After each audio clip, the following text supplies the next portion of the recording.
نابێ برا بەخوا براکەم پارەی هەرسێکتان ئیشی هەرسێکتان کاری هەرسێکتان دەرچوونی هەرسێکتان هەمووی حرامە تۆ بەبێ خوێندن دەرەچی ئەو سەعیەکەی کردو بەڵام پێڵێنەوە یعنی ئەمە هەمووی لەسەر غەش دروست دەبێت بەغەش ئەچیتە پۆلێکی تر دوایی بەغەش لە پۆلی 6 دەرەچوە چیتە جامیعە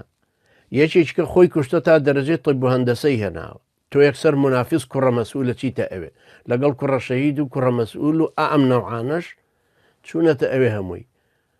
دواییژە بنەوە بە دکتۆر دوایش گلە یەکەی نەڵوا کوردستان عیلمەکەی پێش نەکەوت بەچی پێش کرد خوا بەچی پێش کرد یەکەمین شت بیناسازی ئینسان ضروری ئەم وڵاتە ئەوروپیانە بەەوە پێشکەوتون خەڵک تەسەور ناکە ئەو یابانە پێشکەوتووە یەکەم جار کە دواکەوتو بوو پێش 100 ساڵ لەمەوە پێش لە ساڵی 1970 یەک وەجبەی زۆری یابانین حکومت ناردنی بۆ میسر بۆی علم فێر بن تەکوینی شخصیەتیان ببێ لەبەر میسر صاحبی حەزارەتێک دخوا سەیری ئێستا یابانکەن سەیری ئێستای سیسیکەن و میسرەکەی سیسیک کە ملیۆنێک ئینسان لەسەر قەبرانەژی ئاخر وەڵی کوردستانی ئێمە ژوای لێ دێبرە